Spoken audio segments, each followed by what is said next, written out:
Olá, hoje nós vamos refletir um pouco juntos sobre a importância da aliança matrimonial para as nossas vidas.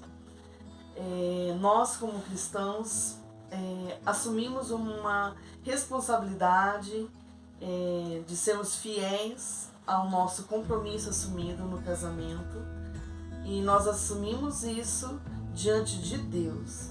Deus foi nossa testemunha. Então, o que nós devemos ter em mente é que a aliança ela é extremamente importante e um compromisso profundo que devemos ter entre o marido, a esposa e o marido, e ambos diante de Deus. Deus não precisa firmar alianças, mas Ele quis firmar alianças para que o homem se sentisse muitas vezes protegido pelas alianças. E foi necessário que Deus fizesse isso pelos homens, né?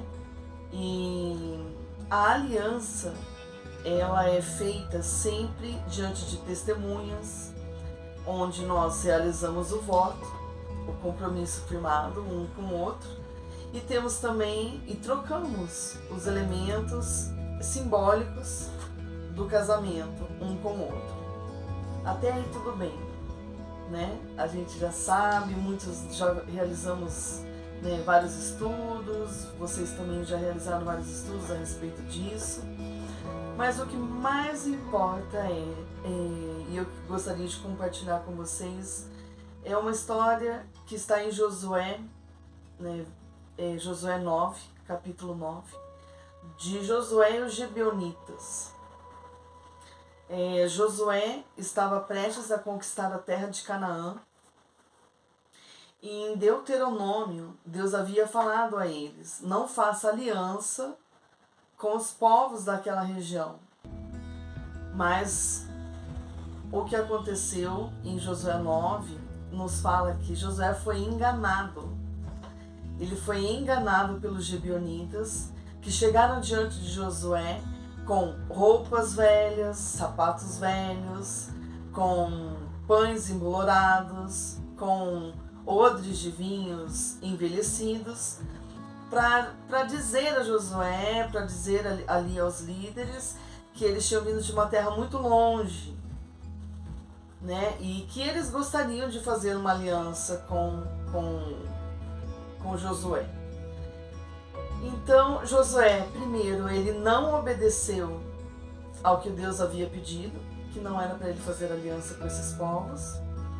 Eles ficaram muito presos à aparência daquele povo, e ali eles caíram numa mentira.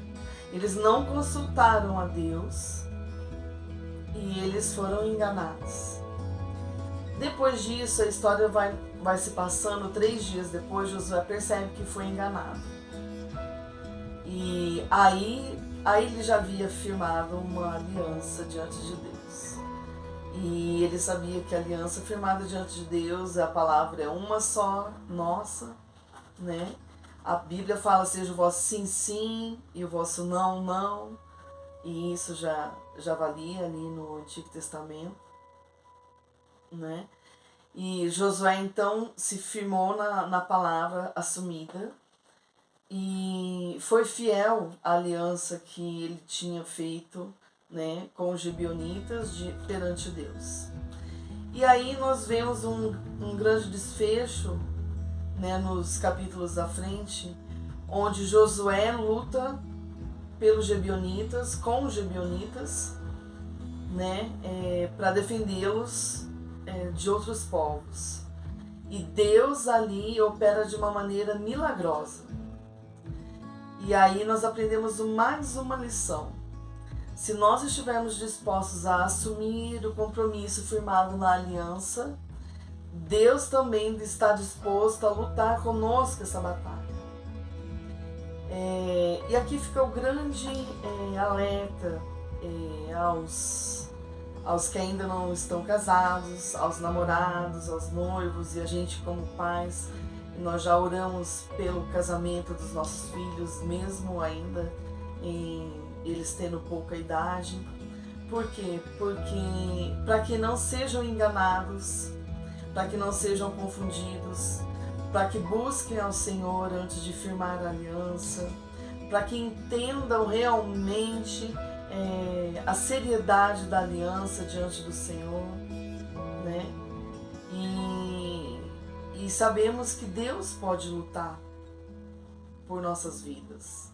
E a Bíblia vai nos mostrar os benefícios da aliança. E isso nós veremos um pouco mais à frente em outras conversas nossas aqui. Então, o grande desafio nosso como cristão é honrar a palavra assumida. E Deus está conosco, né? A Bíblia fala que o amor de Deus já foi derramado em nossos corações.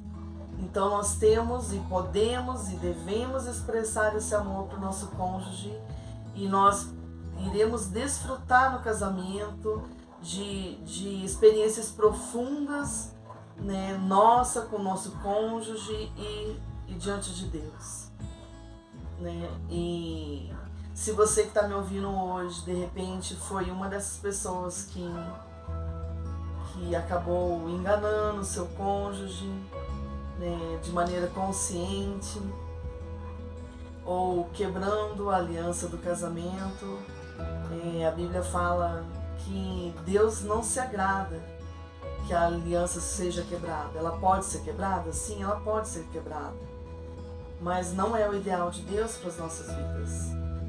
Então, que Deus esteja com você agora, trabalhando na sua vida. Se você foi a pessoa do outro lado, que de repente experimentou, que foi a pessoa que foi enganada e experimentou a vivência de ter uma pessoa diferente do que era demonstrado no namoro, no noivado, e você conhecer uma pessoa diferente daquilo, né, que era de se esperar.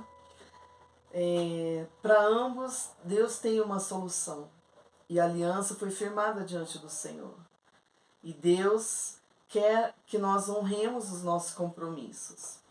Eu vou ler agora 3 versículos que falam, né, da imutabilidade da aliança do Senhor, que a aliança deve ser inquebrável e de um compromisso profundo. Isaías 54:10 diz o seguinte: embora os montes sejam sacudidos e as colinas sejam removidas, ainda assim a minha fidelidade para com você não será abalada, nem a minha aliança de paz será removida, diz o Senhor que tem compaixão de você.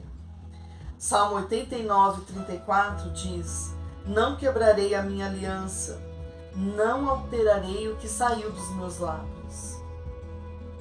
Jeremias 32:40: e farei com eles uma aliança eterna, de não me desviar, de fazer-lhes o bem, e porei o meu temor nos seus corações, para que nunca se apartem de mim.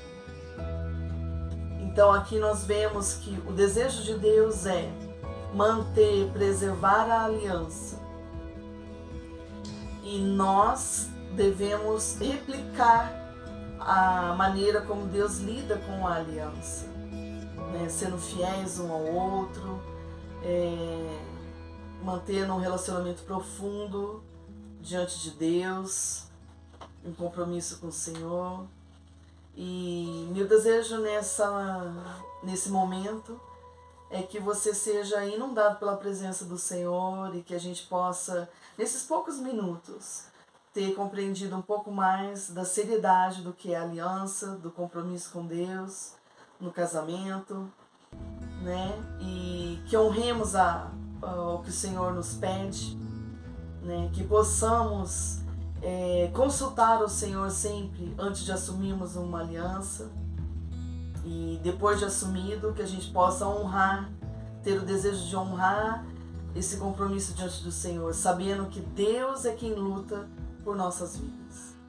Que você seja mais e mais abençoado na prática da palavra.